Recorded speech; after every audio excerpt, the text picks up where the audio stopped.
What's up, y'all? Yo. This is a impromptu live studio version, okay? I need to do an air horn.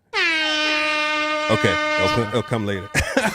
Listen, we are in studio, my brother. Let me give him a proper introduction for the folks on the YouTube channel. I will be checking in, so if you got questions, comments, let me have them so I can address this brother. Today, I've got the privilege of speaking with an artist whose journey is as inspiring as his music. Hailing from the Bronx, well, at least growing up in the Bronx, 1541, grew up immersed in the culture of Christian hip hop, performing as early as 6 years old at events like Rap Fest. After excelling in studies and building a successful career in finance, which we'll talk about, he experienced a life-changing moment in 2021 that led to profound transformation in his face. He is now a full-time CHH artist. Hey. All right? 1541 has released his debut album, Dear Church and World, which we're going to talk about, the intricate lyrics, the flows, the personal storytelling. Welcome to Holy Culture, brother. Hey, what's up, bro? I really appreciate you, man. Man, thank you for being here, man. So awesome to be here. I start with the same question every time. What's one thing those who are closest to you don't know about you? Oh, I'm going to say, I mean, I love dogs, right? So, you know, my wife knows this. She knows this. Yeah, she knows. You know what I'm saying? This, like, you know, but I used to subscribe to a magazine when I was a kid, Dog Fancy magazine. And I used to read like encyclopedias, like breed encyclopedias. Right. So I want to say I'm pretty much like 9 out of 10, bro. Like if we see dogs on the street, I could tell you what breed it is. Wow. What drove that interest, man? To the point of subscribing to magazines to understand the breeds and all that? You know, man, it was a couple things. Ever since I was a kid, I think I was just drawn to just the grit. You know what I mean? Of like the dog. Right. Strong, fast, tough, you know? But you're in the Bronx, right? Yeah. So it's not like you're out near breeders and whatnot. But my grandfather, so for a time, you know, I lived with my grandfather growing up. My family did. And my grandfather, legit, bro, he never owned fewer than 4 dogs at a time. Gotcha. And pure breeds, mixed? Boxers, Rotties, gotcha. Goldens, Shepherds. I mean, you name it, mixed as well. My grandfather had it, even Chow Chows. Like, I feel like my grandfather was getting like a new dog like every 6 months. And he had kennels outside, but like, he kept them really well. Gotcha. So that was where it started. But then, you know, like just spending time with them, interacting with them, I felt like I understood them and they understood me. So like when I was a kid, sometimes I was quiet. It was really hard for me to talk. But I go outside and I play with my dogs and I just felt like a connection. Gotcha. And so that's where it started, man. Plus my middle name is means dog. Does Caleb, it? Caleb, yeah. Caleb, yeah, got it, in got Hebrew, it. Yep. So say your full government name? Nathaniel Caleb. You want me to say my last name? Yeah, too? of course. Feliciano, man. Got it. And so what's the origin of your name overall? What heritage? Puerto Rican ethnically. Yeah. Yep. So 100%. are your parents from originally Puerto Rico or No. So my grandparents were, I want to say they came when they were like, my grandfather was like 2. My maternal grandfather, paternal grandfather, I don't know when he came, but he came. So my parents were born here. So I'm like 2nd gen. Got it. Yep. So what led to you rapping at Rap Fest, man, at like 6 years old? Well, I rapped at Rap Fest when I was like 8. Okay, like 8. Okay, so 2 years off. Yeah, no, I got you, man. But when I was 6, I did record. So there was a brother who used to lead Rap Fest. I think he was responsible for like organizing. It's like Bert Boca Chica. Is that who you think about? My man. That's my bro, you know what I man. mean? Cool, man. Bert is my brother. Yeah, so absolutely. Every year, bro, you know, he used to host and I remember one year, you know, he told my mom, "Hey, why don't you come to my crib and you know we'll record." Yeah. And so I recorded a song and I remember him giving my mom a cassette. Man, I have to make sure Bert sees this because you know, Rap Fest for us was every year us in the van, couple cars, whatever, going up to Rap Fest. That was a thing. Yeah. Right? I mean, that's where people first saw like Corey Red and Precise. Yes. Mark of the East. Yes. When they first came out, that was weird to me. R. Swift had one of his best moments. The Truth now, Emmanuel had one of his best moments. Ambassador cross movement with Grace the Stage, and then, you know, dudes like, all right, movement out. I mean, Word. And for me, even, I was an artist back then. One of the songs I did was with, you know, Fanatic, formerly of the Cross Movement, right? And we graced the stage and had a chance. And so that stage has been, to me, a platform that has helped so many people catapult their career. Yeah. You know what I mean? And so when it moved from being there on the street, and to me that street was just covered to the park.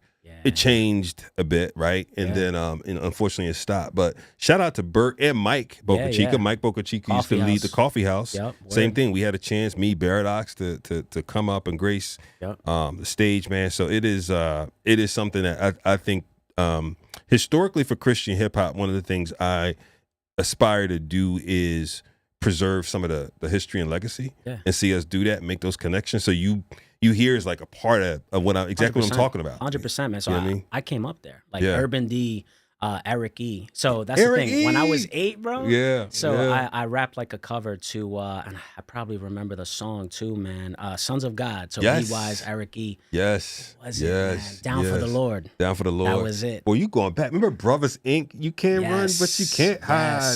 Yes. Brothers Inc. So I loved it, man. You know what I mean? I had a front row seat to this stuff. Brother up, E. Man. First time I saw Hazard Kim. Book of Books. Yes. Was on the side of the building. Yes. I never forget because something happened and we had to go to the other side of the building where the gate was, and Hazard Kim was like, we still doing this song. Right. And they did Book of Books. Yep. Shut it down. Oh yeah, man. Shut it down. I remember, man. Good roots, man. Good roots. Yeah. So how did that impact you? How did that shape you? Yeah, man. So really, from a young age, I was like, "This is awesome." You know what I mean? And so, I'd be home, and I would just like rap here and there, and it really started, like I said, 6 years old, just like covers. You know what I mean? And finding my rhythm, and then I started writing my own stuff. And I was like, I think this is something that I could do. And then I started performing at church, performing at coffee house, and then other events and stuff, other churches.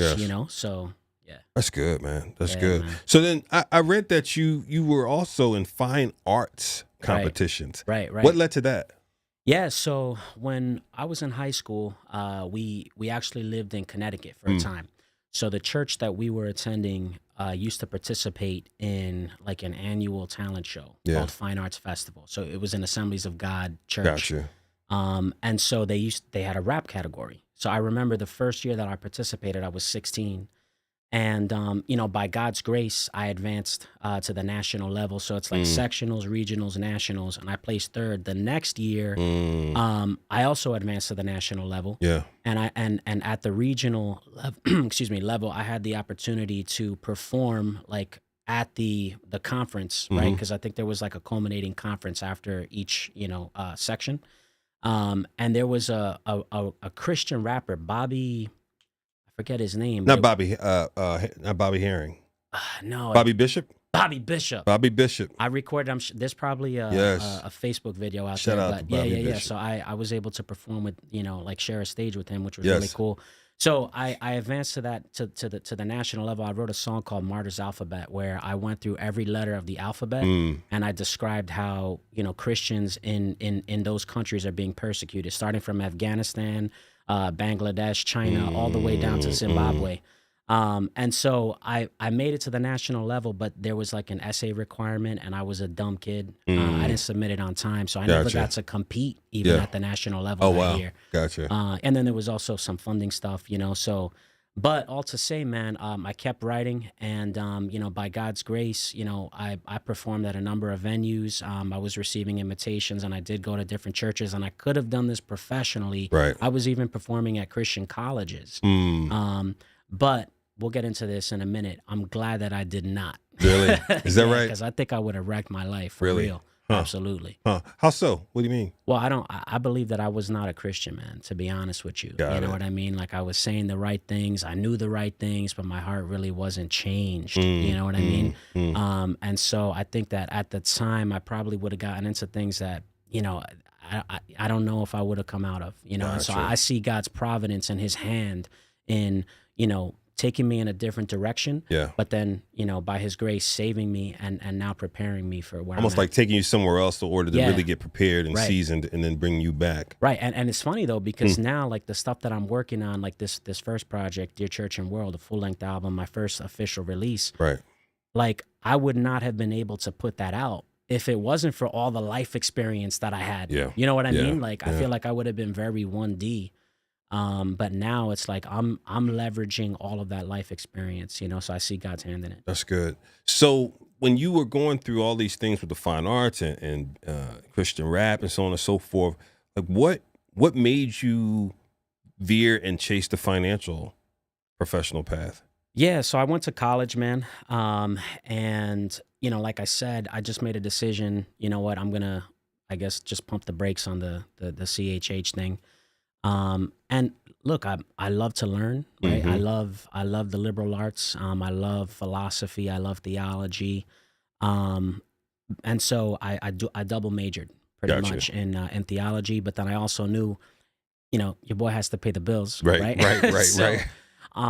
So I also double majored in accounting. And so I did that, and I was like, look, like I could kind of tap into, the big questions, right? But then also have a trade. So did that, and then by God's grace, was fortunate enough to land a really solid opportunity right after college, and one thing led to another, man, and I was in private equity, which is pretty much like that's where you want to be if you're in finance. I mean, PE or investment banking. That's I mean, it, that's so. I mean, and getting into the private equity space, I know enough to be dangerous. Because I work with a number of private equity people, but getting into that space is not easy. No, it's not.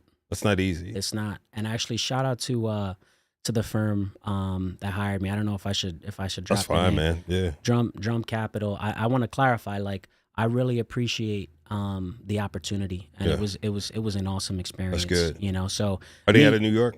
No, out of Stanford. At Stanford, okay, yeah. So Mid-Ocean Partners owned the company that I work for, and so I was at the time the chief commercial officer. Okay, and so I got a chance to spend a lot of time with them and just kind of watch how they operate. And so when you're used to being an operator at a company, and then you go work with private equity folks, you assume at the initial you'll have the same outlook. Their outlook is different. Very different, bro. Very different, bro. It's so different. The things we think were wins, they would say, well, not necessarily. Right. Like your EBITDA actually is too high. We're like, the 27% EBITDA. Yeah, that means you're probably leaving something on the table.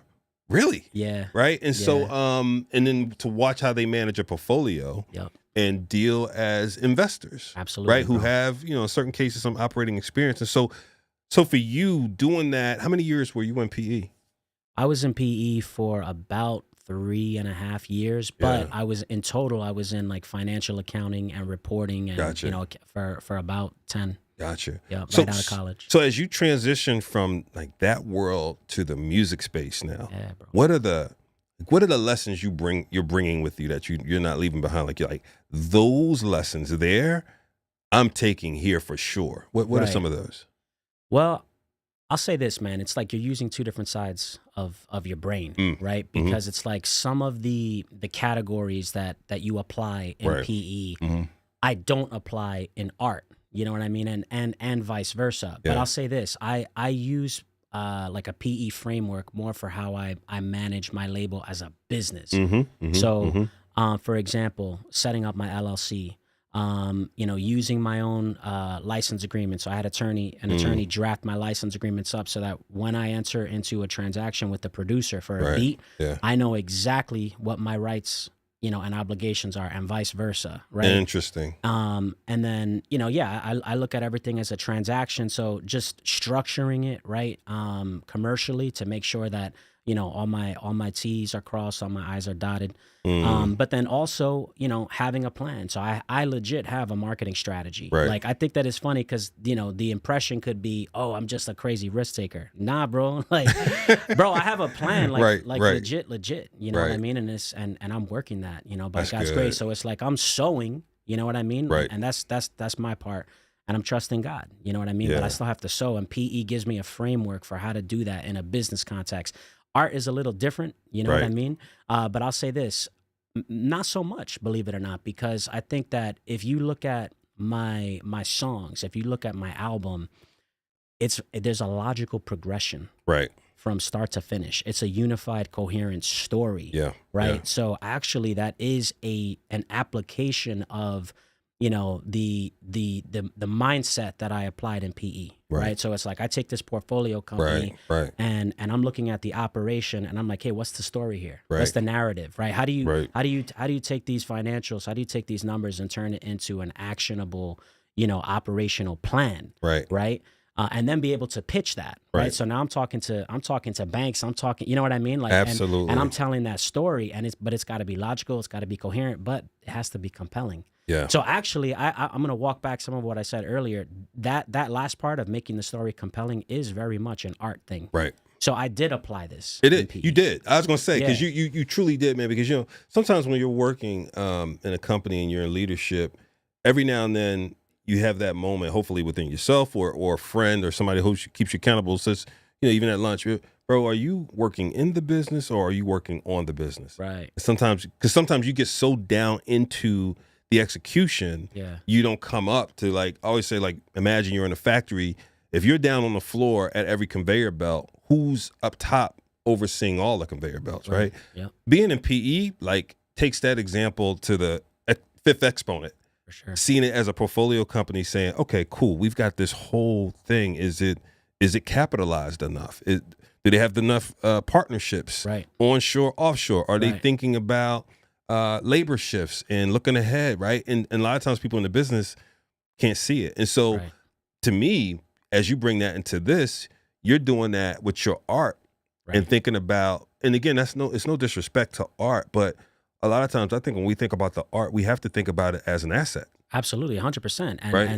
And another thing too, I'll say about PE, what PE taught me was how to look for deep value, right? And some of that's PE, some of that's investing, asset management in general, right?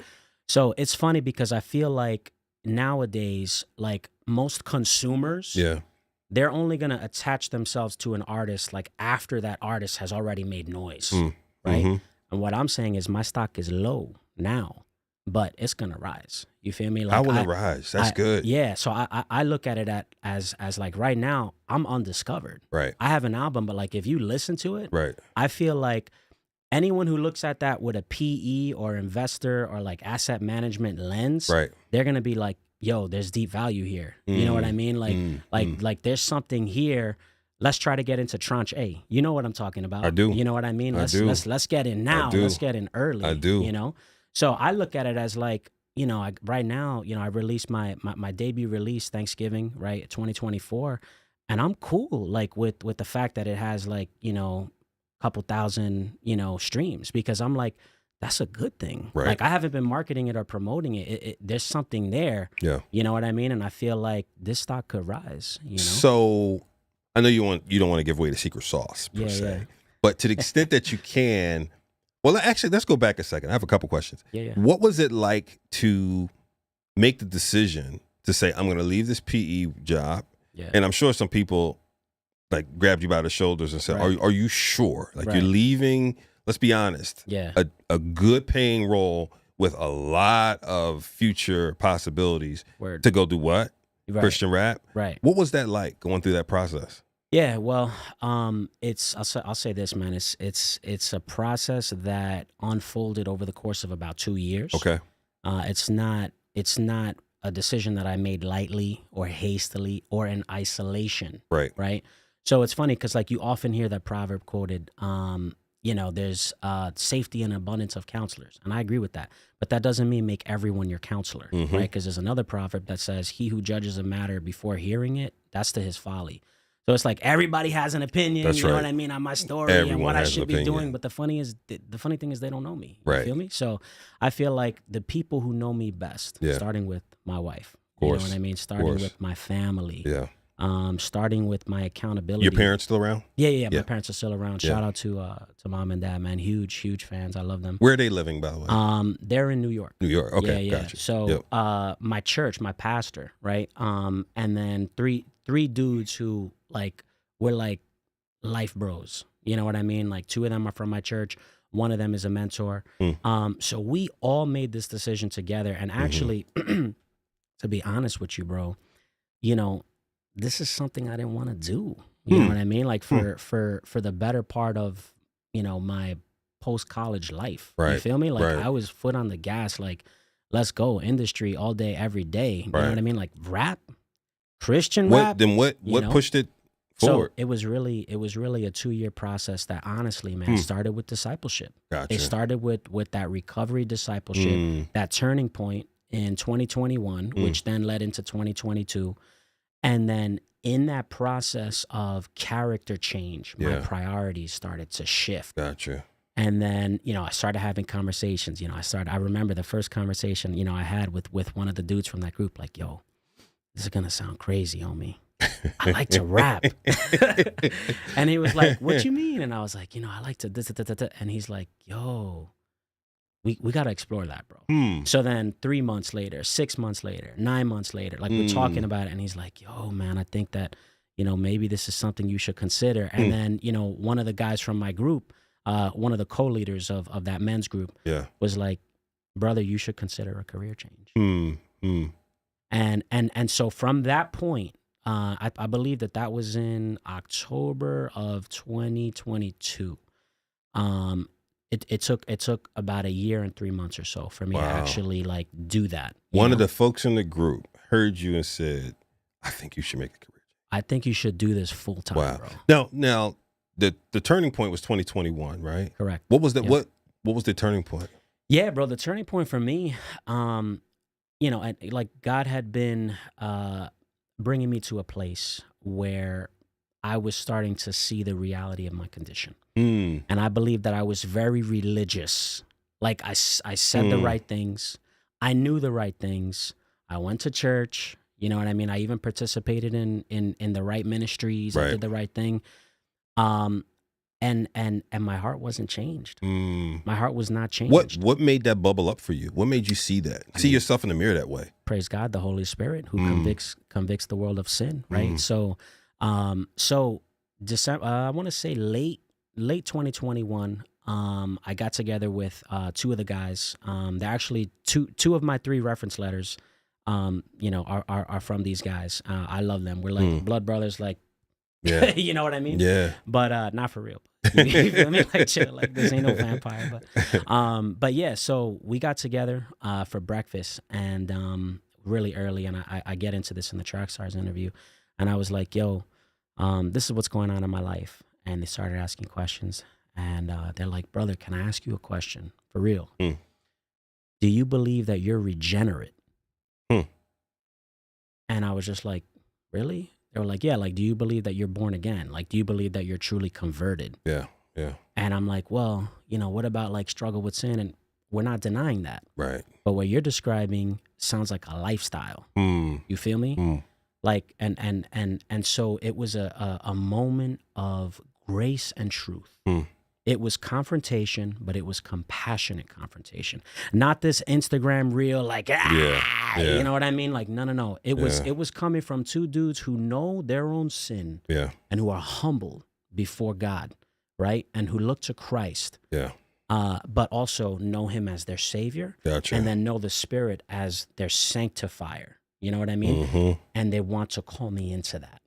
And so they challenged me, and it was a compassionate, but it was a confrontation. Yeah. And so that started a 6-month process where the Holy Spirit really started changing my heart. And I remember in 2022, man, during my lunch break, I was outside for a walk, and I just, in a way that I had never experienced prior, I felt the Holy Spirit hit me with the full weight of my sin. And I just said, God, I'm lost. Wow. I know the right things. I grew up in church. I say the right things. I'm in the right ministries, but my heart is not changed.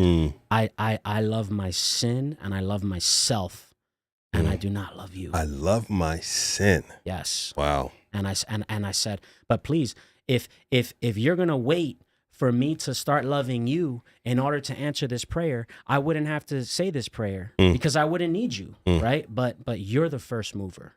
So I need you to take me. Colossians talks about this. I'm dead in my trespasses and in my sins. Ephesians talks about this. I need you to take this corpse and give it life. And he did, bro. Wow. He did. And then, started working, men's discipleship. And bro, I mean, God started changing my life. Like, so you were already well connected in the church and the community and whatnot. Well, yes, right? I was like going to church, right? You know what I mean? And there, like I was meeting probably like every month maybe, but it was not. But then there was a men's group that started right around the same time that I believe God saved me, and it was a weekly thing, bro. And I've been in that type of group. I was in the first group for a year, and then I was in 2 other groups after. So we're coming up on, it'll be 3 years. That's what I was going to ask you. Every single week, bro. What did you do differently after that moment? True discipleship, which was like, all right, hey, how do we like know and be known? And what does it mean to turn from sin, but to turn to God? So in other words, this was authentic community discipleship for the first time, like really getting to know more about who I am, who God is, who he made me to be in relation to himself, in relation to others, right? And really just starting to work through, all right, history, origin, all of these things, you know, with these other guys. And not only that, but then liturgy, you know what I mean? Like if a life of sin is insanity, a life of worship is liturgy. So what are those routines, those structures that we build into it so that it becomes a lifestyle of discipleship? And so, that's good. So tell me about then how you move into Christian rap, you make the declaration that you're going to go full time. Yeah. How did you come up with the name of the label and, to me, some of the branding associated with it? Yeah. So it's funny because originally I was looking for like a name that was unique. Yeah. But no cap, like every name that I looked up was taken. Yep. And I'm like, it's easy to like release music independently now. Everybody's doing it. Every name that I come up with is apparently not original. So I was like, you know what? I want something unique, man. I don't think of I can't think of an artist that is like has a stage name that's just numbers. Yeah. You know, you have like 50 Cent, Tupac, right? But it's not just numbers, right? Right. So I was like, I want that, but I also want something that defines me. And at the end of the day, what defines me more than Christian? That's my identity. Absolutely. But then I also want something that is different than what people expect. So for example, right? I think you pronounced my name 1541. That's what most people would expect looking at it. But I pronounce it as 1541 because I'm communicating that people and things aren't always what they seem. So it's important to step into people's experiences and tell stories. So I'm doing that with my music. So all to say, 1541 Gematria Records. Gematria, like Gem, Germany, it's that, not a G. It's like Gematria, geometry. Gematria Records. So Gematria is the practice of assigning number values to letters, right? So I said, I'm going to have fun with this. So if you take the Greek word for Christian in the New Testament, Christianos, I believe it's Acts 11:26, in Antioch, they were first known as Christianos, right? Or Christianoi in the plural, whatever. Jojo, shout out to Jojo, my Greek and Hebrew guy. But Christianos, if you take that Greek word and you add the letters up using the Ionic Greek cipher, right? Which is like, it says, okay, for each letter, this is the number value. It equals 1,541. So that's my way of saying Christian, bro. Gotcha. Christian. That's ultimately my identity. Gotcha. But the number thing is to be unique. But then also the fact that, look, I'm just a number. Yeah. Like, God doesn't need me to do Christian rap. Like, if that's my perspective, that's really corny, personally. Like, if I'm like, yo, God needs me to do this, bro. God created ex nihilo, dude. Like, he does not need me. But at the same time, by saying that, I don't mean to undermine his love for You believe me. he purposed you? I believe that he loves me, and this, like, he's purposed me to do this. So I'm a number. He doesn't need me, but he loves me. You know. That's good. Let me give you some shouts out to the folks on YouTube. Let me get some water. Theolinda, absolutely. Theolinda F. Yeah. Say good afternoon. That's my wife, bro. That's your wife. Yeah. Okay. Thank you, Theolinda. Debbie said, "Let's get it." That's my sister. Okay, your sister, and then Raymond. Feliciano said, "Love you, pops, son. Bro. Love you, son. Love you, Dad. Appreciate you, man. For real. Thank y'all for checking in. Appreciate that. Yeah, and y'all throw some hard questions. Y'all know him, so y'all can throw some of the harder questions. All right. Let's go. All right, cool. So then 1541, got that. So then what does 3168 mean? All right. So see, I was thinking about saving that for future content, but since you're triggering, this is holy culture. And you put it on your cover. We gonna drop it, bro. All right. So Philippians, I believe it's Philippians 2. When it says every knee will bow down and every tongue will confess that Jesus Christ is Lord to the glory of the Father. Jesus Christ is Lord, Jesu Christa Kurios. Jesu Christos Kurios. I did some Greek in college. If you add, again, the number values of that phrase, Jesus Christ is Lord, 3,168. So if you look at my album cover art, I put the Lordship of Christ on top, right, the cross in the center, and I put myself on the bottom. And there's no editing or anything like that, right, because actually I wanted it to just be raw for this first project. Right. Like I didn't want it to be like pretty, you know what I mean? That like was shot in your studio, right? That literally is how your studio's laid out. Just a click, done, that's it. Yeah. You know? Beautiful. So what's this experience been like for your family? How would they describe it? I mean, I'll start with, my wife and I. Yeah. I think it's been amazing. Just in terms of something that we can get around, together, be excited about, work towards. Yeah. I would not be here without the incredible work that she does, holding it down, with our three kids, our three beautiful kids. She takes care of them 24/7. Her parents are in Texas. My parents are in New York, and they try to, come over when they can, but it's my wife, you know what I mean? Taking care of them by herself, bro. Yes. Like she's like Superwoman. She got that cape, Sir.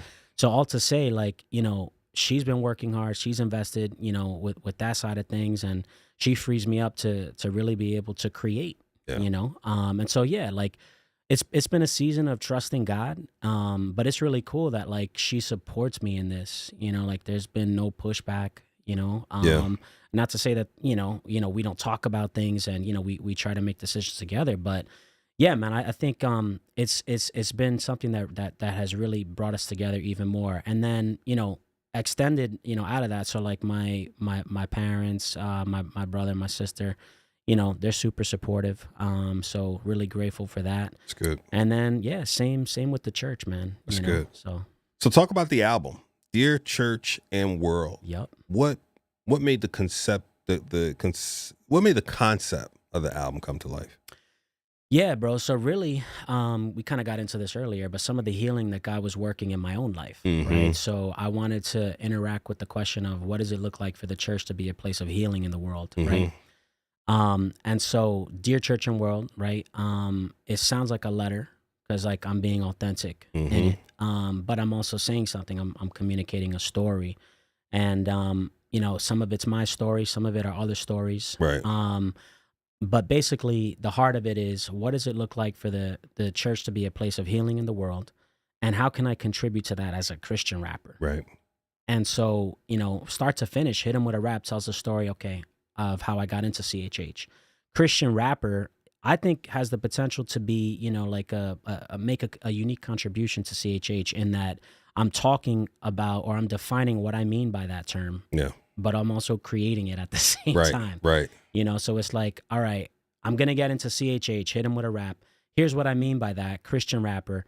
And then the heart of the project starts then in Church Musings Part 1 and 2, where I tell the story of, a woman named Natalie, who was, abused by church leadership. Yeah. I tell the story of a man named Jay. These are pseudonyms, by the way, of a man named Jay, who, grew up in a church where the abuse that was going on in his home was known, but never really dealt with, and then, I move into Church Musings Part 2 and I speak to them, you know what I mean? And I believe it has a Mockingbird. Church Musings Part 2, the feedback that I'm getting is yo, this sounds like Marshall, like a Marshall Mathers Mockingbird record. It does. It does. Yeah. It does. And so I'm actually doing I wanted to model, not just talk about, but model, hey, what does it look like for the church to be a place of gospel-centered healing?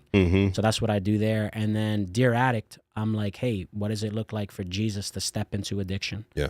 And then, believe it or not, the diss track on the song, it's not really a diss track, but I swing a little bit at Dear Pastor, so Pastor Random, right? So I do some characterization and I create a whole character, and I name him Pastor Random, and he signifies someone who's really just a pastor in name, just a nominal pastor, negligent.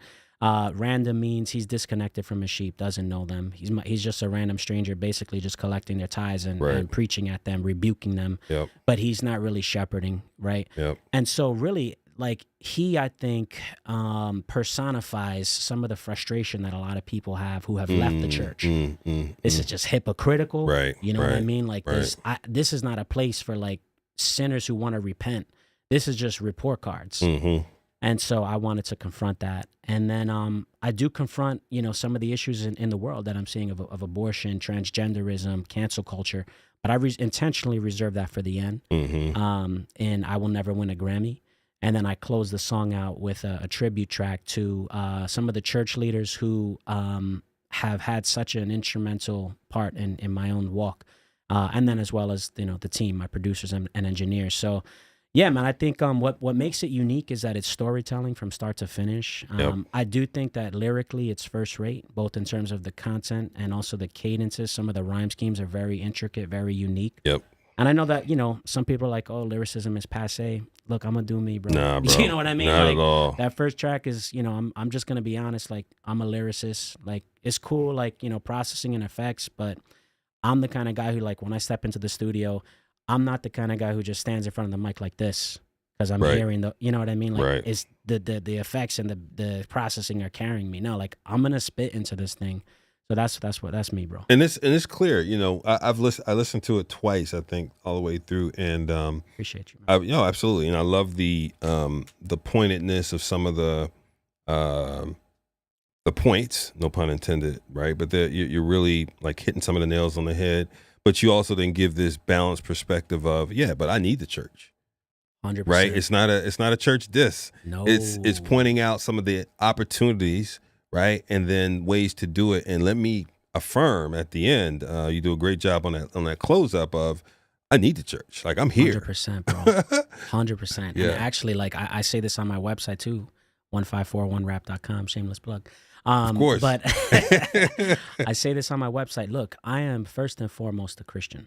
Absolutely. And so I need Christ and I need his church, yeah. period. Yeah. And so the references that I put on there, these are from men in the church that I walk with. And look, I'm going to be walking with the church, you know, by God's grace, because I believe he'll preserve me for the rest of my life. Right. And there's nowhere else I want to be. Yeah. You know, that doesn't mean it's all perfect, but it does mean that, look, when it comes to authentic community, when it comes to being my authentic self, and let me clarify what I mean by that, not in like a secular humanist way, in a vain narcissistic way where it's all me and no, but more in the sense of Psalm 139, who am I really? Like, how did God fearfully and wonderfully make me? Yeah. And I call that my createdness, accepting my createdness, walking in my createdness, and being known as such. That's the church for me. Like, there's no other community. Like, for example, like, you know, the guys that I went to, you know, almost a year and a half ago now, and, you know, pitched this idea of like being full-time CHH, because they know me so well and they were part of that process. They weren't like judging me. It wasn't like just a automatic no. It was like, let's talk about this, bro. Yeah. I want to get to know. You know what I mean? What's on your heart? And so being accepted for my createdness, my true, I like to say, I'll replace the category of authentic self with my created self. Being my true created self, I believe there's no community on planet Earth like the church that can do that. And so if we can then, you know, invite others into that, and really be a place of healing. And again, healing doesn't mean that there's no confrontation, there's no challenge. That's all part of healing. But in the sense of balance and also humility, right? Like, I look at it as like, if you see two dudes on death row, like, and the one dude's gonna call out the other dude for what he did, he better be humble, because he did the same, you know what I mean? Like, same thing. So I look at it as like, the guys that I listen to most are not like the loud guys on Instagram and, you know, like screaming and all these reels that are just clickbait. The guys who I listen to most are the guys who come to me humility, knowing their own sin, and love, and there's love. And so I believe that if we can be like that, and I believe that that's one of like the qualities of a healthy church, if we can be like that for us, and we can invite the world into that, man, that's the Great Commission right there, bro. That's good. You know, that's good, bro. So when I was listening to this album, I have a tendency with listening, just taking mental notes of like what's happening. And the one thing I noticed, and correct me if I'm wrong, is you're the singular voice on this album. You know, we're in an era now where that's not typical. A lot of times you have a lot of collaborations and different things and so on and so forth. Was that intentional? I mean, yeah, bro. I pretty much didn't exist to the entire world, you know, prior to November 28th. So, you know, collabs and stuff like that. I mean, I believe that God's kind of like creating it ex nihilo. You know, my studio is in my basement. I've legit been working underground for the last year. Gotcha. You know what I mean? So like, the only creatives I've been collaborating with are my producers and my engineers. That's it. Yeah. You know, but I feel like my first project though had to be kind of like me as as the solo artist, in the sense of like, I felt like the burden that I had for this particular project, the vision, was talk about the healing that God has done and is doing in your life and invite others into that. Now, that doesn't mean that that's the only thing I'm going to say. Because see, the first coming, Trig, the first release was about healing. The second release, yeah, it's going to be hard, bro. So you've already started conceptualizing the next album. Oh, not only that, but I got some singles that are coming out in Q1. Got it. And that's why, like, I like to say I'm a Christian, period. That's my identity. Rapper, period. That's work. Christian plus rapper equals Christian rapper, but Christian rapper doesn't equal one thing. And so this is where it's like, I believe that, you know, the niche that I saw, or that I see, I'll say, present tense, is lyrical storytelling. But storytelling doesn't just mean one thing. I'm about to drop some stories about entrepreneurship, hustle, grind. Like, it's storytelling, but you could still, you know, live to it in the gym. Like, and that's the thing. Like, people might hear that and think, well, no, like, it's got to be hard processing and effects to lift. Nah, it doesn't. It could be lyrics too. Lyrics are not passe. Absolutely. So, yep. So, wow, you said in the first quarter. Okay. Yeah, bro. I mean, so you're any day now. So before March. Before March. Like sometime before March. So without, again, you know, sharing too much of your secret sauce, how do you think about marketing in this space? How do you think about, you know, building your brand and such? To your point, not existing before late November. Right. You know, you're 60 days, less than 90 days in. How do you think about what that looks like? Yeah. So for me, you know, I'm there are certain organizations that you know, I'm going to be reaching out to. I'm honestly, I have a list of about 100 different organizations, institutions, that I'm going to be reaching out to. I finished my website last week, so I think that, you know, it pretty much speaks for itself, right? So two different things. Consumers, they're going to stream, and hey, consumers are awesome. Appreciate y'all. Yep. But clients want detail. They want depth. My website gives them that and more. It's got my bio, my statements of faith. It's got my intro, my philosophy or theology of art, which who even says that? Right. You know what I mean? So I feel like one of the things that distinguishes me and my brand is rap, I think, is something that I do really well, but I also do a lot more, right? So we could chop it up about business. We could chop it up about philosophy, theology, politics. So I think that skill set lends itself to a broad array of events, right, and venues. So I'm really going to be pitching that pretty heavily. But yeah, all to say, I think, you know, my website's got everything. My music, all of my lyrics, again, statements of faith, bio, philosophy, theology of art, and I'm going to be leveraging that hopefully to really execute my marketing. Yeah, that's good. Okay, so I'm hearing a B2C and B2B approach, and the B2B piece seems like you've thought a lot about, which is, I don't think, common for most rappers to think about a B2B approach. So I see you. Appreciate you, man. I see you. Yeah, and I mean, like, the B2C is going to be more of like the social. Look, I'm literally like a month into social media. I've just been, you know, like, I'm the kind of dude who, to be honest with you, Trig, like, I just try to be present for my family. Yeah. I'm not like the post every day kind of guy. That said, I want to see social media as a tool, not a tyrant. Right. I don't live for no algorithm.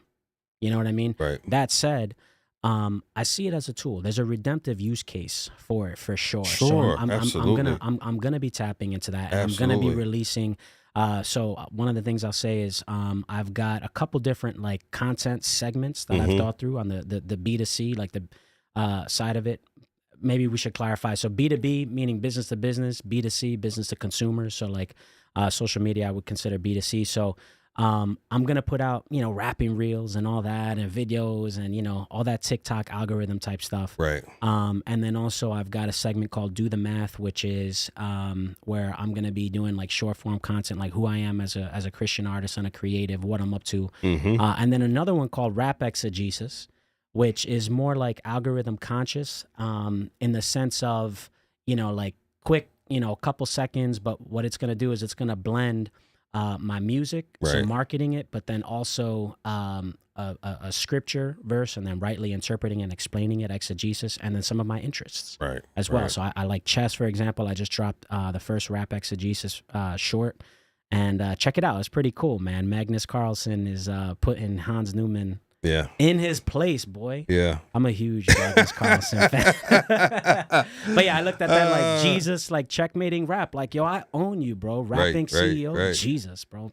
Boom, put that king. Something you said is interesting, right? Because like, you're not the social guy. You're not going to do this. Like, I'm not going to let you forget that one of the truisms I think of that's going to happen with you is you're going to constantly, at intervals, be pulled back into, again, am I working in or working on? And when you jump into working on mode, I don't think you'll be able to help but see and look at the portfolio. And is the portfolio operating the way I think it should operate? And if not, what resources do I need to add to it beyond me? 100%. Right? 100%. I don't think you're going to be able to not do that and say, 100%. wait a minute, I'm underutilizing or undergrowing the portfolio. I'm 100%. letting the value become devalued, right? And it's not, you don't have the right investment return ratio on this thing. Right, absolutely, man, 100%. I think for now though, I'm more in a place of like, it's been like 6 weeks. We're coming out of the holiday season too. I really wanted to just enjoy my family, be present, rest. Sure. I've honestly been at like 1,000% on that album. You know what I mean? So I intentionally took like 2 weeks off to just relax on, and my foot's on the gas for sure. And I'm gonna do everything I can, and as required, I'm definitely gonna add, help and expertise. At the same time, man, like I'm gonna trust in the Lord. You know what I mean? Like, because I look at it as like in my devotions. Like I'm not Googling. It's like this is just where God has me in my devotions, right? You look in Genesis and you see Isaac, for example. There's a year where he sows and he reaps 100-fold, but it took a year. Right. It took a year, and there was adversity. Like his herdsmen dug and found 3 wells. The Philistines seized all of them. It wasn't until the 4th well that he was actually able to keep it, right? And then also at the start of that year, the Philistines kick him out. They're like, we don't want you here. You whack, bro. We ain't gonna partner with you. We ain't gonna promote you. You whack, A year later, they're like, let's make a covenant. Let's make a treaty because God has blessed you. So I look at it as like, look, right? That year, Isaac sowed. Right. But the Lord gave him that growth. You know what I mean? So I'm going to do what I can, absolutely. But at the same time, I don't want to give myself over to anxiety where it's like, everything hinges on me. Yeah, like, nah, bro, God done spoke the world into existence. Absolutely. No, I feel you. No, the same. No, absolutely not. I'm glad you said that because I think the same, that's what I'm looking for. The same level-headedness that you would have had in corporate. And I say this beyond you. I hope this for all of us, right? When we're working and operating in corporate environments and structure, there's a level of comfort and security we seem to walk the hallways with, right? Because the company's got our back. We've been given a budget. We've been given some time. And we operate that way. We are living and working for the king. So how much more should we be operating like that? If you let the company's balance sheet give you confidence before, how much more confident should you be with the king's balance sheet? And so that's to me the space to try to be in. And it's harder because you can't see the numbers sometimes. Right? That's harder. That's where your faith comes in. It's like the old adage of, when a ship's captain leaves the shore, he can't see the destination for days sometimes. Right. But know he's moving in the right direction. Right. I mean, you want to talk about a balance sheet that's impressive. How about you look at the asset section? Universe. Exactly. Liabilities, nothing. All equity, homie. All equity. Come on, bro. I mean, come on, man. That's God's balance sheet, listen, bro. Bars. All right. Speaking of bars, let's have some. Let's have some. This brother's going to drop some gems. All right, let's go. Let's have go. it. All right, let me find this beat in my head. Yeah. Yo. Stop. Told me I'm not supposed to be doing this, like I'm losing it, letting go of the rock. Like you was around holding it down and you really know me a lot. Like you got a crown and if I bow, you really show me a lot. Homie, you ain't the GOAT and you really funny. Saying I'm broke, but you really know I ain't using your money. Yeah, like I never save or know how to invest. You trying to be Dave, all in my face. I ain't drowning in debt. Want to be Ramsey? You're an expert, can't be. I really miss this. Say I have loans and interest. Your degree's in Quizlet. Ha, you be crushing on paper. You be killing the LinkedIn. Got enough of your major. And I finna get you. It's on a mission. Talk to me later and give me a year because I ain't afraid to grind. I done made up my mind. I ain't playing a rhyme. Yeah, and I really mean it. It's just a matter of time. Believe it. You're going to see it. And if you don't, I'll flow on my own. I'm repping the king. I won't be defeated. Yeah. I need a mic check because I'm thinking it might get kind of heated. I think I might set the alarm off and I'm peaking. Even if I'm clipping on the meter, I'll follow the leader. I know that he's leading the way. He on the mix. He's my engineer. When he on the chain, he make no mistakes. Yeah, I'm about to repeat. Shout out to CT. You be a GOAT. I'll be a husky. Make winning look easy. You is a silly dude. Say you a GOAT. You rap like a Billy do. Gia's a lion. He about to flex and have his fill of you. Yeah. I needed that beat. I love it. I love it. Brother, tell people, well, actually, one thing before we close, man. What was it like? What was it like researching, if you did, and if you didn't, that's cool too. What was it like peeking and researching where CHH was before you dropped your album? I'll be honest with you, man. I didn't. You didn't? Because I look at it as like this. I'm not here to sound like anyone else. I'm not here to check anyone's checklist. I'm not here to be like, well, this is what it sounds like now, and I really need to sound like this. I feel like that's corny. Like, that's, for me, like, and I get it. Like, there's a place for, like, being strategic, knowing what the market wants and putting that out. But I look at it as, like, look, Colossians 3:23. This is my inspiration coming in, not like my CHH market outlook. Yeah. 3 things. Colossians 3:23. Whatever you do, work heartily to the Lord. So I start there. What can I do heartily? What am I passionate about? There you go. Yep. Yep. But that's not enough, right? You also need Philippians 4:8. What can I do excellently? Yeah. Right? Can I give the world an excellent work product? And then Psalm 90. Teach me how to number my days. They're limited. Yeah. So what can I do that I love, that I do excellently with the limited time that I have? And I'm like, you know what, bro? If I do those things and I hustle and I sow, I got to believe eventually the right person's going to hear it. Amen. Or, look, God's going to hear it and he's going to do something. Amen. That's how I look at it. Amen. Now, I'm not crazy in the sense of I'm a CPA candidate as well. I expect my license in June. So, look, I have a fallback, but I look at it like this. Some rappers have merch. I might do taxes. Right, right. My kids are going to eat, bro. I promise you, if you put me and anyone else in the world in a ring and you say, show me who cares most about providing for your kids, I win that fight every time. And my kids are not going to go hungry.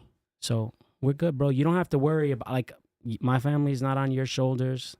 They're on mine, bro. That's good. Like, I'm the only dude that God has called to shoulder that, and I will. Good. And I'm not afraid, bro. Listen, the bro is here. 1541. Tell them where to tap in with you, brother. Hey, listen, I'm gonna make it easy for y'all. All right, 1541rap.com. 7 characters. All my socials are there. All my streaming is there. My bio, statements of faith, all that stuff. My whole portfolio is there. Booking. So there it is, man. 1541rap.com. Y'all heard it here first, y'all. 1541's in the building. Until next time, y'all. Much love. Appreciate you, Trick. Thank you, man. Absolutely, bro. I'll let you do some drops if you want. That was sick, man. That's sick, bro. That was good. You, man. That was good, man. I love that. That was good, bro. That's gonna be one for your page for sure. Thank you, man. Absolutely. Yeah. 100%. Yeah. 100%. Max, let him know when he could do some drops.